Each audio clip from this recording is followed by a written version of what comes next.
Student, Assalamu alaikum. This is Farmanullah Khan. Today we will discuss important MCQs of female reproductive system. इस unit का video lecture भी हमारे channel पे मौजूद है, जिसका लिंक मैंने इस वीडियो के डिस्क्रिप्शन में दिया हुआ है, तो वहीं से जाके आप इसका वीडियो लेक्चर भी देख सकते हैं। अभी हम इसके इंपॉर्टेंट MCQs को डिस्कस करेंगे जो कि इस यूनिट से बनी हुई है। फर्स्ट MCQs हमारे पास है कि the ovaries in female reproductive system produce, तो A option oocyte, B option oestrogen, C option progesterone, D option all of the above. Correct option हमारे पास है ऑल ऑफ द अबव कि फीमेल में हमारे पास जो ओवरीज होती है वो क्या करती है, वो oocyte भी प्रोड्यूस करती है, एस्ट्रोजन और प्रोजेस्टेरोन भी प्रोड्यूस करती है। करेक्ट ऑप्शन हमारे पास है D. Second MCQs, the site of fertilization and implantation of fertilized ovum, कि हमारे पास ओव्यूम की जो फर्टिलाइजेशन हो जाती है और फिर वो फर्टिलाइज्ड ओव्यूम कहाँ पे इम्प्लांट होता है। ये ऑप्शन हमारे पास uterus, B option ovary, C option fallopian tube. तो आपके पास करेक्ट ऑप्शन क्या है, यूट्रस, क्योंकि यूट्रस में हमारे पास क्या होती है, इम्प्लांटेशन ऑफ फर्टिलाइज्ड ओव्यूम होता है। थर्ड MCQs है कि the memory gland in female, female में जो मेमोरी ग्लैंड होती है तो उनका क्या फंक्शन होता है। A option synthesize milk, B option secrete milk, C option eject milk. तो तमाम हमारे पास क्या है, डी ऑप्शन इज करेक्ट के फीमेल में जो मेमोरी ग्लैंड होती है तो वो मिल्क की सिंथेसाइजेशन भी करती है, इसकी इजाकुलेशन भी होती है और सेक्रेशन होती है through mammary gland. Fourth MCQs, the organ of female internal genitalia, के फीमेल में इंटरनल जेनेटेरिया के हमारे पास कौन कौन से ऑर्गन है। A option ovaries, B option fallopian tube और यूटेराइन ट्यूब और ओविडक्ट, सी ऑप्शन हमारे पास यूट्रस एंड वेजाइना। तो ये तमाम हमारे पास किस चीज में आते हैं, ये तमाम हमारे पास आ जाते हैं इंटरनल जेनेटेरिया में। तो करेक्ट ऑप्शन हमारे पास क्या है, D option is correct. 5 number MCQs है कि accessory sex organ in female, female में एसेसरी सेक्स ऑर्गन कौन कौन से है। A option fallopian tube, B option uterus, cervix and vagina, C option हमारे पास vulva comprising labia majora and clitoris. तो करेक्ट ऑप्शन हमारे पास क्या है, D all of the above. ये तमाम हमारे पास किस चीज में आते हैं, तमाम हमारे पास एसेसरी सेक्स ऑर्गन है फीमेल रिप्रोडक्टिव सिस्टम के। 6 नंबर MCQs, ग्रेफिन और वेजिकुलर फॉलिकल और growing follicle with uh, correct option हमारे पास है क्या, मैच्योरिंग oocyte, कि ये हमारे पास वो फॉलिकल है जो क्या होते हैं, जो मैच्योर oocyte को सेक्रेट करते हैं। तो करेक्ट ऑप्शन हमारे पास क्या है, ए ऑप्शन। 7 नंबर MCQs है कि virgin uterus is with uh, virgin uterus is with a length width and thickness of, कि हमारे पास जब यूट्रस एम्प्टी होता है तो उसकी लेंथ, उसकी विड्थ और उसकी थिकनेस कितनी होती है। करेक्ट ऑप्शन हमारे पास है बी ऑप्शन के, वर्जिन यूट्रस हमारे पास 7.5 सेंटीमीटर लॉन्ग होता है, 5 सेंटीमीटर उसकी विड्थ होती है, थिकनेस उसकी होती है 2.5 सेंटीमीटर। तो करेक्ट ऑप्शन हमारे पास है बी ऑप्शन। 8 नंबर MCQs है कि fertilization occur inside the uterine tube usually at its, देखो फर्टिलाइजेशन हमारे पास फैलोपियन ट्यूब या यूटेराइन ट्यूब में होती है, इंप्लांटेशन हमारे पास यूट्रस में होती है, ये बात आपको पता हो। तो फैलोपियन ट्यूब में फर्टिलाइजेशन कहां पे होती है, करेक्ट ऑप्शन क्या है, ए ऑप्शन। देखो ये तमाम हमारे पास क्या, यूटेराइन ट्यूब के पार्ट से, लेकिन फर्टिलाइजेशन हमारे पास कहां पे होगी, फर्टिलाइजेशन हमारे पास होगी एम्पोला में, ए ऑप्शन हमारे पास करेक्ट है। 9 number MCQs, when a fertilized egg implant itself outside the womb abnormal implantation, देखो अगर आपके पास फर्टिलाइज एग की इम्प्लांटेशन यूट्रस में के बजाय कहीं और पे होती है तो इस कंडीशन को क्या कहते हैं, इसको कहते हैं एक्टोपिक प्रेगनेंसी। और ये हमारे पास एक एबनॉर्मल इम्प्लांटेशन है जो कि कुछ दिनों के बाद आपके पास वो मिसकैरेज हो जाता है। लिहाजा ये MCQs वेरी इंपॉर्टेंट है कि एक्टोपिक प्रेगनेंसी किसे कहते हैं, कि जब आपके पास इम्प्लांटेशन यूट्रस के अलावा कहीं और जगह पे हो जाए जो कि एबनॉर्मल है तो इसे कहते हैं एक्टोपिक प्रेगनेंसी। 10 नंबर MCQs पे आ जाते हैं, which one is the function of uterus, कि हमारे पास यूट्रस का फंक्शन क्या है।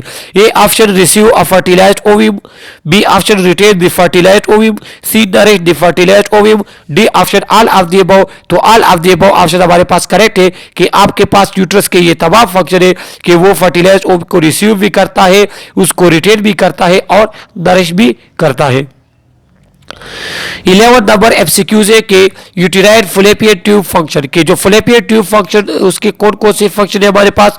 Receive the ovulated oocyte, provide a site for fertilisation, attached to the uterus, does not physically attach to the ovary, supported by the broad ligament। तो हमारे पास ये fallopian tube के बारे ये तमाम फंक्शन जो हमारे पास है ये फैलोपियन ट्यूब के या यूटेराइन ट्यूब के, लिहाजा इससे आपके पास किसी भी टाइप का जो है एमसीक्यूज आ सकता है ताकि फिर आपको पता हो।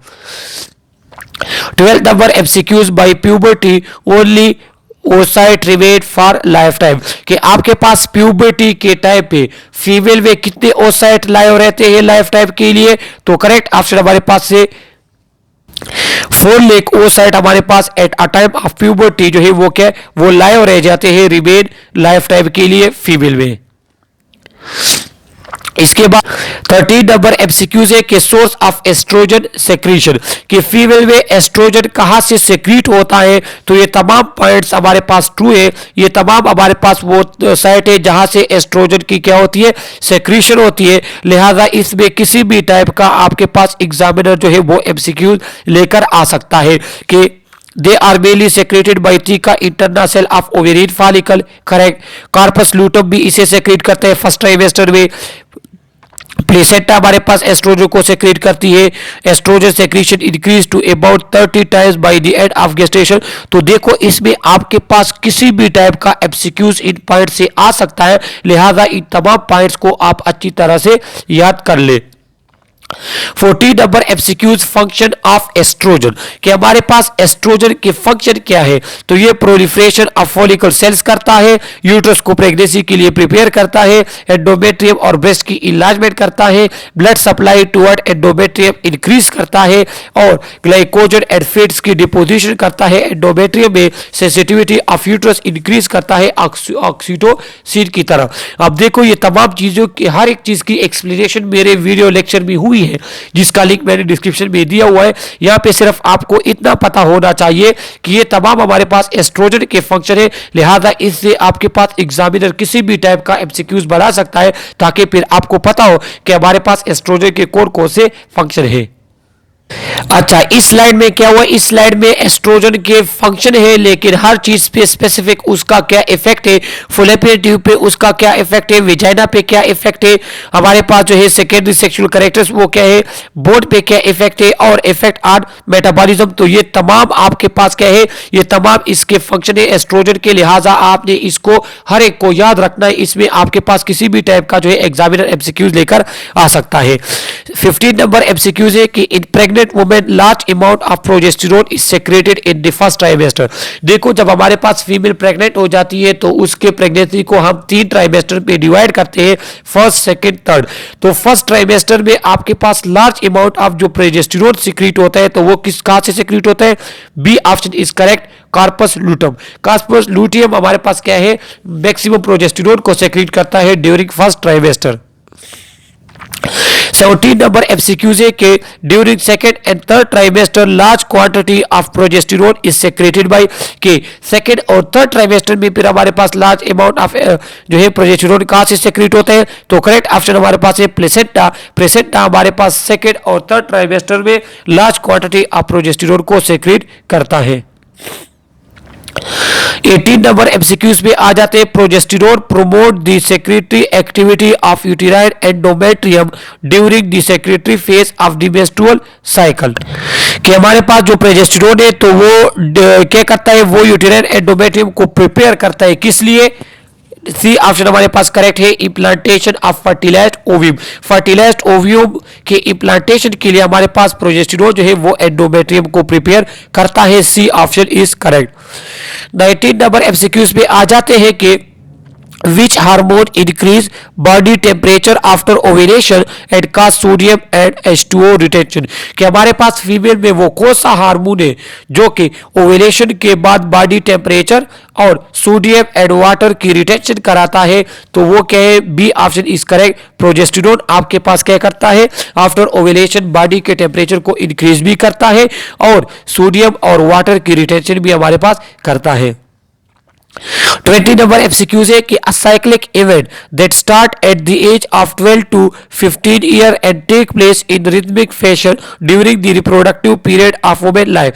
देखो कि फीमेल जब हमारे पास गर्ल 12 या 15 साल में जो एक साइक्लिक इवेंट हमारे पास स्टार्ट होता है जो कि रिप्रोडक्टिव साइकिल भी कहलाते हैं, तो उसे क्या कहते हैं? हमारे पास करेक्ट ऑप्शन है बी, मेंस्ट्रुअल साइकिल। 21 एमसीक्यूज है कि the commitment of menstrual cycle is called Maynard. कि हमारे पास जो मेंस्ट्रुअल साइकिल स्टार्ट होता है एक गर्ल में, तो उसके स्टार्टिंग मेंस्ट्रुअल साइकिल कहते हैं, मेनार कहते हैं। ये भी एक एमसीक्यूज है।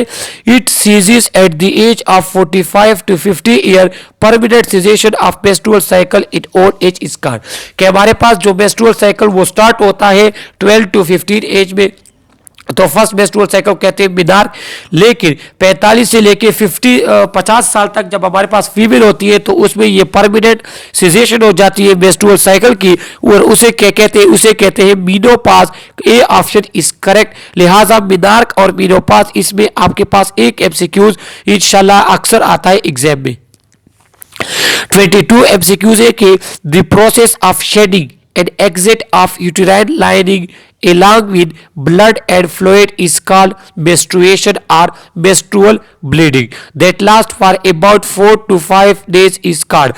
कि हमारे पास जो हर मेंस्ट्रुअल साइकिल के 4 से लेके 5 जो लास्ट दिन है उसमें जो ब्लीडिंग होती है, तो उसको क्या कहते हैं? उसको A option menses, B option amenia, C option catamenia, D option all. तो करेक्ट ऑप्शन आपके पास क्या है? करेक्ट ऑप्शन आपके पास है ऑल ऑफ द एबव। कि हमारे पास मेंस्ट्रुअल ब्लीडिंग को ये तमाम नेम जो है हम यूज करते हैं। 23 एमसीक्यूज है कि कॉमन मेंस्ट्रुअल सिम्टम। के जो मेंस्ट्रुअल सिम्टम हमारे पास कॉमन कौन कौन से हैं जो अक्सर मेंस्ट्रुअल साइकिल के दौरान होते हैं? तो abdominal pain, dysmenorrhoea, headache, irritability, depression, migraine. तो ये तमाम कॉमन सिम्टम है जो मेंस्ट्रुअल साइकिल के साथ अटैच होते हैं। हमारे पास किस पेशेंट को कौन सा सिम्टम होता है, किसी को कोई सिम्टम होता है, तो ये तमाम हमारे पास क्या है? ये तमाम हमारे पास मेंस्ट्रुअल सिम्टम है। लिहाजा आप इसको एमसीक्यूज के लिए याद रख ले। और 24 लास्ट स्लाइड जो हमारे पास है, तो ये डिफरेंट टर्म्स हुए हैं, दिए गए हैं, इसके जो है हमारे पास डिफिनीशन है। लिहाजा आप इन तमाम को एमसीक्यूज के लिए याद रख लें। इसमें से एक एमसीक्यूज आपका अक्सर आता है कि एमेनोरिया एब्सेंस ऑफ मेंस्ट्रुएशन को कहते हैं। हाइपोमेनोरिया के जब आपके पास मेंस्ट्रुअल ब्लीडिंग डिक्रीज हो जाए उसे हाइपोमेनोरिया कहते हैं। मिनर्जिया एक्सेस मेंस्ट्रुअल ब्लीडिंग मिनर्जिया कहते हैं। Oligomenorrhoea decrease frequency of menstrual bleeding को ओलिगोमेनोरिया कहते हैं। पॉलीमेनोरिया के जब आपके पास फ्रीक्वेंसी ऑफ मेंस्ट्रुएशन ज्यादा हो जाए, देखो ये मिनर्जिया में आपके पास ब्लड की क्वांटिटी ज्यादा हो जाती है, लेकिन पॉलीमेनोरिया में आपके पास फ्रीक्वेंसी ज्यादा हो जाती है, आपको बार बार जो है वो मेंस्ट्रुएशन होती है। इसके बाद dysmenorrhoea menstruation with pain, and last जो हमारे पास है metrorrhagia uterine bleeding in between menstruation. की आपके पास बिटवीन मेंस्ट्रुएशन आपके पास जब यूटेराइन ब्लीडिंग होती है तो उसे कहते हैं मेट्रिजिया। तो ये तमाम टर्म्स आप एमसीक्यूज के लिए याद रख लें। इससे एक एमसीक्यूज अक्सर एग्जाम में लाजमी आता है।